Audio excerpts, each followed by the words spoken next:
मैं यही कह रहा हूं कि औरत को तरबियत देकर कामिल बनाना यह अखलाक रसूल है। हुजूर सल्लल्लाहु ताला अलैहि वसल्लम की सुन्नत पर अमल करना चाहते हो नौजवानों, पहले से ये समझ करके चलो। मेरे घर में जिनकी शादियां नहीं हुई उनके लिए कह रहा हूं, जिनकी हो चुकी उनके लिए भी पहले से जहन में ये बात फिट कर लो। मैं अगर शादी करने जा रहा हूं तो मेरे घर कोई ऐसी खातून आने वाली है जिसको हो सकता है बात करने में पूरा सीखी हुई ना हो, खाने पकाने के माहिर ना हो सकता है वो खानदानी मामलात को न समझे, मुझे हर एक चीज को उसे सिखाना होगा। तुम अगर पहले से ये सब चीजें जहन में रखोगे तो झगड़े और ना इत्तेफाकी की बात नहीं आई।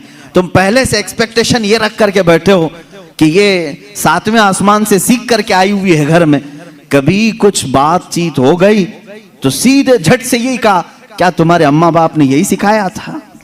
यही बात। और सास भी अपने बहू से यही कहती है, रोटी नहीं बने, अम्मा क्या सिखाई तेरी तुझको, अब तक क्या करती रही?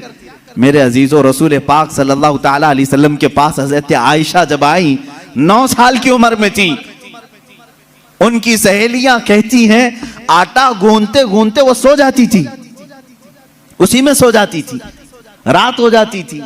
हुजूर पाक सल्लल्लाहु ताला अलैहि वसल्लम ने एक दिन भी सख्ती नहीं फरमाई कि आयशा आटा गूंथते गूंथते सो गई, आटे में ही हाथ रह गए। हुजूर अकरम सल्लल्लाहु ताला अलैहि वसल्लम ने उन्हें मह कामिल बनाया। ये अल्लाह के रसूल सल्लल्लाहु अलैहि वसल्लम के अखलाक करीमा है। औरतों को तुम जिस कदर अच्छी तरबियत दोगे, तुम्हारी मोहब्बत उतनी ही उनके दिलों में होगी और उतनी ही अजमत भी बढ़ेगी, उतनी अजमत बढ़ेगी। और रसूल पाक सल्लल्लाहु ताला अलैहि वसल्लम की इस अजीम सुन्नत पर भी अमल होगा।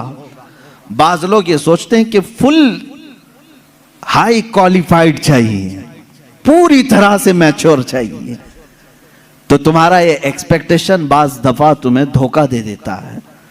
तुम जो कुछ भी सोच करके रखे हो वो नहीं आई, चिड़चिड़ हो जाता है, दिमाग में अलग अलग वसवसे आने लगते हैं, फिर दूसरे का ख्याल आने लगता है, और फिर दूसरी भी वैसी निकली तो क्या करोगे? इसीलिए अखलाक रसूल ये है। अल्लाह के नबी सल्लल्लाहु अलैहि वसल्लम के पास वो औरतें आई जो अलग अलग खानदान की थी, अलग अलग मिजाज की थी, अलग अलग कबीलों की थी। अरे यहूदियों के खानदान से हुई बिन अख्तब की बेटी सफिया रज़ियल्लाहु ताला अन्हा हुजूर के घर आई। उनके पूरे रस्म व रिवाज अलग थे, सारे खानदानी मामलात अलग थे, लेकिन क्या कभी वो मिसमैच हुई हुजूर के साथ? रसूल पाक सल्लल्लाहु ताला अलैहि वसल्लम ने उनके साथ भी जिंदगी कैसे गुजारी? हजरत